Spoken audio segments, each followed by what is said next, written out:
नमस्कार, मैं हूं सत्यपाल और आप देख रहे हैं CWB हिंदी न्यूज। शक संवत 1946 विक्रम संवत 2081 आज फाल्गुन मास के शुक्ल पक्ष की तृतीया तिथि और दिन रविवार है। तदनुसार अंग्रेजी तारीख 2 मार्च सन 2025। सबसे पहले आज की सुर्खियां। बदल गए हैं यूपीआई से लेकर LPG से जुड़े हुए नियम, अब आम लोगों पर पड़ेगा इसका प्रभाव। हरियाणा में हुआ 2 दिन की छुट्टी का ऐलान, सवेतन रहेगा अवकाश। हरियाणा के 1,20,000 कर्मचारियों को जॉब सिक्योरिटी, सरकार ने नए नियम बनाए, मंजूरी के लिए फाइल CM सैनी को भेजी।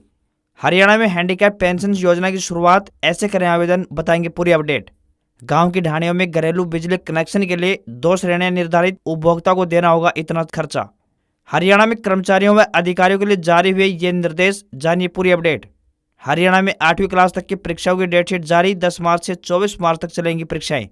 हरियाणा से यूपी पहुंचना होगा आसान, 750 किलोमीटर लंबे एक्सप्रेस वे से बदलेगी लोगों की तकदीर। कृषि क्षेत्र में क्रांति लाएगी टिश्यू कल्चर तकनीक, बिना मिट्टी व खाद, गन्ने के एक टुकड़े से तैयार होंगे 30,000 पौधे। और साउथ अफ्रीका चैंपियंस ट्रॉफी के सेमीफाइनल में पहुंचा, इंग्लैंड को 7 विकेट से हराया। और अब खबरें विस्तार से। हरियाणा में बरसात की फुहारों के बाद मौसम ने करवट ली है और ठंडी हवाओं के चलते फिर से ठंड का एहसास होना शुरू हो चुका है। इससे पहले ऐसा लग रहा था कि राज्य से सर्दी की विदाई हो चुकी है। कई इलाकों में तापमान 30 डिग्री सेल्सियस के आसपास रिकॉर्ड होने लगा था, लेकिन फिर से मौसम बदल गया और बरसात का दौर प्रारंभ हो गया। शुक्रवार को हिसार, अंबाला, करनाल, कुरुक्षेत्र, यमुनानगर, भिवानी, जींद, चरखी दादरी, रेवाड़ी, पलवल और महेंद्रगढ़ में बरसात के साथ ओलावृष्टि हुई है। वहीं पानीपत, फरीदाबाद, गुरुग्राम और झज्जर में तेज बरसात दर्ज की गई। 2 मार्च को यानी आज न्यूनतम तापमान 14.3 डिग्री सेल्सियस और अधिकतम तापमान 28.5 डिग्री सेल्सियस रिकॉर्ड किया जा सकता है। इसके अलावा दिन भर बादल छाए रहने की संभावना है। पश्चिमी विक्षोभ के सक्रिय होने से प्रदेश में 3 मार्च तक गरज और चमक के साथ हल्की से मध्यम बरसात का अनुमान है। इस दौरान रुक रुक कर बारिश का सिलसिला जारी रहेगा। बीते दिनों हुई बारिश और ओलावृष्टि के चलते फसलों को काफी नुकसान पहुंचा है। बेरोजगार युवाओं के लिए एक अच्छी खबर है। Ex serviceman contributory health scheme Chandi मंदिर पंचकुला द्वारा चपरासी, चौकीदार, नर्सिंग सहायक, डाटा एंट्री ऑपरेटर व कई अन्य पदों पर भर्ती के लिए आवेदन मांगे गए हैं। पुरुष और महिला दोनों वर्गों के उम्मीदवार आवेदन भेज सकते हैं। जो भी उम्मीदवार इन पदों के लिए इच्छुक है वे भारतीय पोस्ट के माध्यम से अपने आवेदन भेज सकते हैं। सैलरी 16,800 रुपए से लेकर 28,100 रुपए पर मंथ मिलेगी। आवेदन करने की आखिरी तारीख 15 मार्च है। चपरासी, चौकीदार, सफाई वाला, महिला attendant, clerk, data entry operator, lab technician, lab सहायक, pharmacist, nursing assistant, physiotherapist, driver और डेंटल हाइजीनिस्ट के पदों पर ये भर्ती होने वाले हैं। इन पदों के लिए किसी भी उम्मीदवारों को आवेदन शुल्क नहीं देना होगा। न्यूनतम आयु 18 वर्ष और अधिकतम आयु 53 वर्ष तय की गई है। हरियाणा सरकार ने उन क्षेत्रों के पंजीकृत मतदाताओं के लिए 2 मार्च तथा 9 मार्च 2025 यानी रविवार को अवकाश घोषित किया है, जहां नगर निगमों, नगर परिषदों और नगर पालिकाओं के चुनाव होने हैं। मानव संसाधन विभाग द्वारा इस संबंध में अधिसूचना जारी की गई है। अधिसूचना के तहत हरियाणा सरकार के सभी कार्यालयों, बोर्डों, निगमों और शैक्षणिक संस्थानों के साथ साथ राज्य में स्थित विभिन्न कारखानों, दुकानों और निजी प्रतिष्ठानों के कर्मचारियों या फिर श्रमिकों जो कि इन क्षेत्रों के पंजीकृत मतदाता है के लिए सवेतन अवकाश रहेगा, ताकि वे अपना वोट डाल सकें।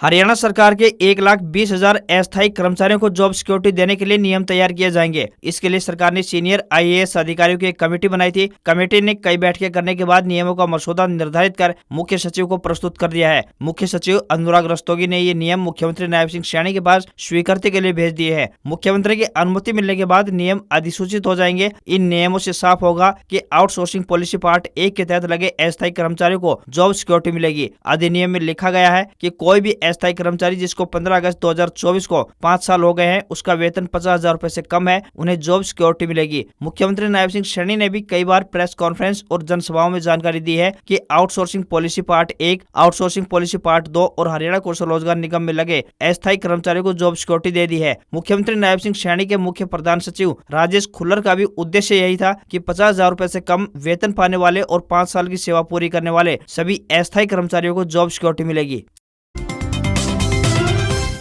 आधुनिकता के इस युग में कृषि क्षेत्र में इजाद हो रही नई नई तकनीकों ने खेती को आसान बना दिया है। कपास, धान, बाजरा, गन्ना, सरसों इत्यादि फसलों की नई नई किस्में इजाद हो रही हैं, जिससे कि उत्पादन में वृद्धि हो रही है। इन किस्मों में रोग आने की संभावना भी बिल्कुल ना के बराबर है, जिससे कि किसानों को कीटनाशकों आदि पर होने वाला खर्च से भी छुटकारा मिला है। इसी कड़ी में चौधरी चरण सिंह हरियाणा कृषि विश्वविद्यालय हिसार से किसानों के लिए एक और अच्छी खबर सामने आई है। कोई भी पौधा तैयार करने के लिए सबसे पहले मिट्टी की आवश्यकता होती है, लेकिन हरियाणा एग्रीकल्चर यूनिवर्सिटी के टिश्यू कल्चर लैब में कांच की बोतलों में बिना मिट्टी के पौधे तैयार हो रहे हैं। गन्ने का एक छोटा सा टुकड़ा 6 से 9 माह तक प्रोसेस और 25 से 30 हजार बीमारी रहित पौधे तैयार हैं। सभी पौधे अनुवांशिक तौर पर एक समान एक साथ विकसित होंगे और एक साथ उत्पादन देंगे। लैब में गन्ने के साथ केला, ब्राह्मी, एलोवेरा, मुलेठी, स्ट्रॉबेरी आदि के पौधे भी तैयार करने के लिए कृषि वैज्ञानिक काम कर रहे हैं। Lab in charge doctor Amit Kaushik ने बताया कि टिश्यू कल्चर से तैयार पौधे खेती के लिए किसी क्रांति से कम नहीं है। इन पौधों की सबसे बड़ी खासियत की बात करें तो ये सभी पौधे एक जैसे होते हैं, इनमें कीट व रोग नहीं लगते हैं, साथ ही किसानों का दवाई छिड़कने का पैसा भी बचता है। फसल तैयार होने में भी समय कम लगेगा और उत्पादन भी अधिक होगा।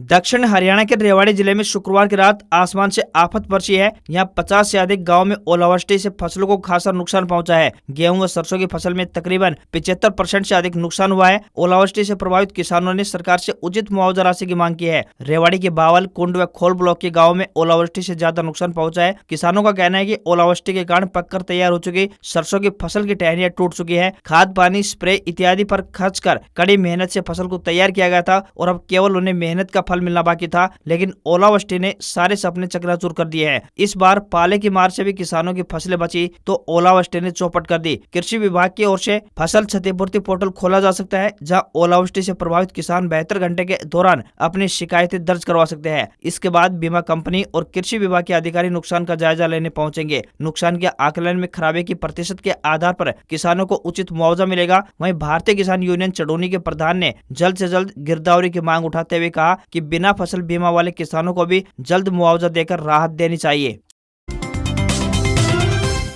हरियाणा में नया बिजली कनेक्शन लेने से जुड़ी एक बड़ी अपडेट सामने आ रही है। अब गांव के पास बसी ढाणियों में घरेलू बिजली कनेक्शन लेने के लिए उपभोक्ताओं को लाइन खर्च वहन करना होगा, जबकि बिजली विभाग द्वारा ट्रांसफर मुहैया करवाया जाएगा। विभाग के एक अधिकारी ने बताया कि ढाणियों में बिजली कनेक्शन को लेकर दक्षिण हरियाणा बिजली वितरण निगम ने 2 श्रेणियां निर्धारित की हैं। उन्होंने बताया कि पहली श्रेणी में जिन ढाणियों में कोई भी बिजली कनेक्शन नहीं है, उनके अंदर घरेलू बिजली कनेक्शन लेने के लिए उपभोक्ता को लाइन बिछाने पर होने वाले खर्च का 50% देना होगा, जबकि दूसरी श्रेणी में जहाँ ढाणियों के अंदर पहले से ही कृषि यानी कि एपी के ट्यूबवेल कनेक्शन जारी किए गए हैं, वहां पर घरेलू बिजली कनेक्शन लेने के लिए लाइन शिफ्टिंग के खर्च का पूरा भार उपभोक्ता पर पड़ेगा। ढाणे में घरेलू उपभोक्ताओं को 16 घंटे बिजली आपूर्ति, जबकि कृषि क्षेत्र में सिर्फ 8 घंटे बिजली आपूर्ति का पहले से ही प्रावधान है। हरियाणा विकलांग पेंशन योजना राज्य सरकार द्वारा दिव्यांग यानी विकलांग नागरिकों को आर्थिक सहायता प्रदान करने के लिए चलाई गई एक सामाजिक सुरक्षा योजना है। इस योजना के तहत राज्य के शारीरिक या फिर मानसिक रूप से अक्षम व्यक्तियों को हर महीने वित्तीय सहायता दी जाती है, जिससे कि वे अपनी आजीविका चला सके। मासिक पेंशन राशि की बात करें तो 3000 रुपए प्रति माह मिलेगी। पात्रता की बात करें तो आवेदक हरियाणा राज्य का स्थायी निवासी होना चाहिए। न्यूनतम विकलांगता 60% या फिर इससे अधिक होनी चाहिए। आवेदक की पारिवारिक वार्षिक आय की बात करें तो 3 लाख रुपए से अधिक नहीं होनी चाहिए। आवेदक की न्यूनतम आयु 18 वर्ष होनी चाहिए। जरूरी दस्तावेजों की बात करें तो आधार कार्ड, निवास प्रमाण पत्र, विकलांगता प्रमाण पत्र, बैंक खाता विवरण और पासपोर्ट साइज की फोटो की जरूरत पड़ेगी। आप अपने नजदीकी सीएससी केंद्र पर जाकर ऑनलाइन माध्यम से अप्लाई करवा सकते हैं। हरियाणा सरकार ने 10वीं व 12वीं की परीक्षा के दौरान केंद्रों से प्रश्न पत्र आउट होने व नकल होने के मामलों को गंभीरता से लेते हुए कड़ी कार्रवाई की है। मुख्यमंत्री नायब सिंह सैनी ने प्रदेश के 25 पुलिस अधिकारियों और कर्मचारियों को निलंबित कर दिया। इसमें 4 डीएसपी और 3 एसएचओ शामिल हैं। इन सभी पर यह कार्रवाई ड्यूटी में लापरवाही बरते जाने पर की गई है। परीक्षा के दौरान केंद्रों के आसपास भीड़ नहीं किए जाने के आदेश दिए गए थे। साथ ही केंद्रों के पास धारा 163 लागू की गई थी। इसके बावजूद नकल करवाने वाले केंद्रों के भीतर तक पहुंच गए। मुख्यमंत्री नायब सिंह सैनी ने बताया कि पुलिस अधिकारियों के अलावा 4 परीक्षा निरीक्षक और प्राइवेट स्कूल के एक परीक्षा निरीक्षक के खिलाफ एफआईआर दर्ज की गई है। साथ ही सरकारी स्कूल के 4 परीक्षा निरीक्षक व 2 सेंटर सुपरवाइजर को भी निलंबित कर दिया गया है। वहीं इन मामलों में विभिन्न परीक्षा केंद्रों पर नकल करवाने व पेपर परीक्षा केंद्र से बाहर से निकलवाने के आरोप में अब तक 4 बाहरी व्यक्तियों और 8 विद्यार्थियों पर भी एफआईआर दर्ज की गई है। पेपर आउट होने के मामले की जाँच जारी है। सीएम ने सभी जिला उपायुक्तों और पुलिस अधीक्षकों को आदेश दिए हैं कि परीक्षा केंद्र के समीप कोई भी व्यक्ति भटकना नहीं चाहिए। चाहे कोई भी व्यक्ति हो, वह परीक्षा केंद्र से 500 मीटर की दूरी पर होना चाहिए। केंद्र सरकार और हरियाणा की नायब सिंह सैनी सरकार निरंतर लोगों के हित के लिए कार्य कर रही है। लोगों को बेहतर यातायात सुविधा उपलब्ध करवाने के उद्देश्य से सड़कों का जाल बुना जा रहा है। नित नए हाईवे और परियोजनाओं का उद्घाटन या फिर शिलान्यास हो रहा है। इसी कड़ी में उत्तर प्रदेश के गोरखपुर से लेकर हरियाणा के पानीपत तक 750 किलोमीटर लंबे ग्रीनफील्ड एक्सप्रेसवे का निर्माण किया जाएगा। इससे 22 जिलों की रोड कनेक्टिविटी मजबूत होगी। बता दें कि हरियाणा के पानीपत से यह एक्सप्रेसवे शुरू होगा और गोरखपुर तक जाएगा। ऐसा माना जा रहा है कि इस परियोजना के पूरा हो जाने के बाद गोरखपुर से हरिद्वार महज 8 घंटे में पहुंचा जा सकेगा। वहीं गोरखपुर से शामली होते हुए पानीपत तक करीब 750 किलोमीटर लंबा यह एक्सप्रेसवे 22 जिलों को कनेक्टिविटी प्रदान करेगा। अब से पहले यह गोरखपुर और शामली तक सीमित था, लेकिन अब इसका विस्तार संत कबीर नगर, सिद्धार्थ नगर, बलरामपुर, बहराइच, लखनऊ, सीतापुर, शाहजहांपुर, हरदोई, बदायूं, रामपुर, मुरादाबाद, बरेली, संभल, बिजनौर, अमरोहा, मेरठ, सहारनपुर, मुजफ्फरनगर और शामली तक होगा।